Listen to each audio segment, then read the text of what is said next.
perkenalkan, nama kakak Angelika Wulo dari Universitas Atmajaya, Yogyakarta. Bagaimana kabar kalian? Semoga kalian semua yang nonton video ini selalu diberikan kesehatan. Nah, di video ini kakak akan membahas 3 materi dasar, yaitu subjek, to be, dan articles. Langsung saja kita masuk ke materi pertama tentang bagaimana menggunakan subject pronouns. Arti dari subject pronoun sendiri adalah kata ganti orang atau benda pada posisi subjek. Nah, apa aja ya yang termasuk dalam subject pronouns? Yang pertama, I, yang artinya aku atau saya. Yang kedua, you, yang artinya kamu. Yang ketiga, they, yang artinya mereka. Yang keempat, we, yang artinya kita. Yang kelima, he, yang artinya dia. Dia di sini menunjukkan dia sebagai laki-laki. Yang keenam, she, yang artinya dia, tapi dia di sini menunjukkan dia sebagai perempuan. Yang ketujuh, it, sama seperti he dan she, it artinya adalah dia, tapi it menggantikan kata benda dan hewan. Yuk kita lihat contoh kalimatnya. This is Mr. Jack. He is a doctor. Ini adalah Pak Jack. Dia adalah seorang dokter. Coba kalian perhatikan kata Mr. Jack digantikan oleh kata he, karena Pak Jack adalah seorang laki-laki. Jadi subjek pronounnya adalah he. Selanjutnya, this is Mrs. Anna. She is a teacher. Ini adalah Ibu Ana. Dia adalah seorang guru. Coba kalian perhatikan kata Ibu Ana digantikan oleh kata she, karena Ibu Ana adalah seorang perempuan. Jadi subjek pronounnya adalah she. Selanjutnya, look at Anna and Zaki. They are playing football. Lihatlah Anna dan Zaki. Mereka sedang bermain sepak bola. Anna dan Zaki adalah 2 orang ya. Jadi, untuk menggantikan kata 2 orang, kita bisa menyebutnya mereka. Dan mereka subjek pronounnya adalah they. Selanjutnya, it is a cat.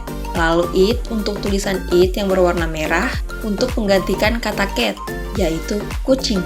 It is elephant. Dia adalah gajah.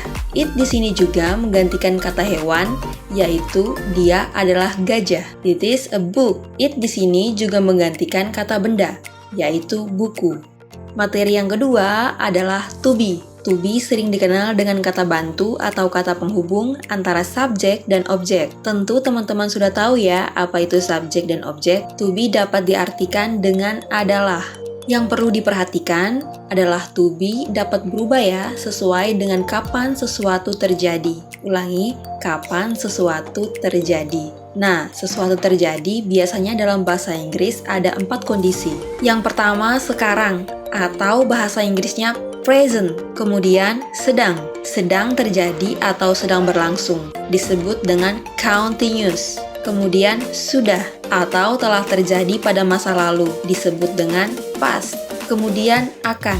Nah, akan terjadi atau sesuatu terjadi di masa depan atau perencanaan, disebut dengan future. Oke, inilah fungsi to be untuk keempat kondisi ini. Untuk fungsi to be yang kita belajar yaitu yang berfungsi sebagai penghubung antara subjek dan noun. Mari kita lihat contohnya. Yang pertama, subjek I. To be-nya am, digabung menjadi I am. Contohnya, I am a doctor. Saya seorang dokter. Kemudian, you. To be-nya are, digabung menjadi you are. Contohnya, you are a nurse. Kamu seorang perawat. Kemudian we, to be-nya are, jadi we are. Contohnya, we are teachers. Ditambah s di akhir kata teacher menjadi teachers, karena gurunya lebih dari 1 orang. Selanjutnya, they. Awas hati-hati, jangan mengucapkan day. Day itu hari, tapi ucapkan they. Lembut ya. To be-nya are menjadi they are. Contohnya, they are farmers. Mereka adalah petani. Ditambah s di akhir kata farmer menjadi farmers, karena mereka lebih dari 1 orang. Kemudian, she. To be-nya is menjadi she's. Contohnya, She is a housewife. Dia seorang ibu rumah tangga. Perhatikan baik-baik ya. She dapat diganti menjadi nama orang. Misalnya nama Yuyun. Yuyun is housewife. Yuyun adalah seorang ibu rumah tangga. Lalu he to be-nya is menjadi he is. Contohnya, he is a lawyer. Dia seorang pengacara. He sama seperti she bisa diganti dengan nama orang, tapi khusus untuk laki-laki. Misalnya, he bisa diganti dengan nama Randi atau Pice atau Tino. Tino is lawyer. Tino adalah seorang pengacara. Selanjutnya, it to be-nya is menjadi it is. Is bisa diganti dengan noun, misalnya seperti hewan atau benda. It is a cat. Itu seekor kucing. Kata itu menunjukkan kucing. Materi yang ketiga adalah articles. Artikel e dan en dipakai untuk menyatakan sebuah kata benda yang jumlahnya satu. Kata benda tersebut meliputi person atau orang, place atau tempat, animal atau binatang, dan thing atau benda. Untuk artikel e dipakai untuk menyatakan sebuah kata benda yang jumlahnya satu dan kata benda tersebut diawali dengan huruf mati atau huruf konsonan. Huruf konsonan itu adalah B, C, D, F, G, H, J, K, L, M, N, dan seterusnya.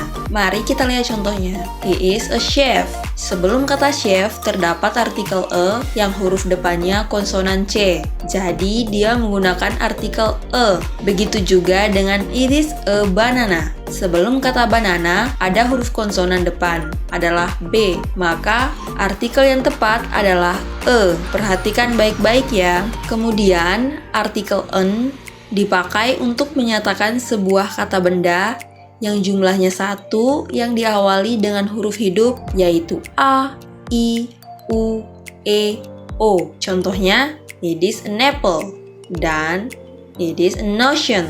Jadi, pada kata apple, pada huruf depannya adalah A, huruf hidup. Maka artikel yang tepat adalah an. Kemudian, pada kata ocean, pada huruf depannya adalah O atau huruf hidup. Maka artikel yang tepat adalah an. Oke, sekian dulu video kita kali ini. Semoga video yang kakak bikin ini bermanfaat untuk adik-adik di Desa Giri Harjo. Nantikan video selanjutnya dari kakak. Bye-bye!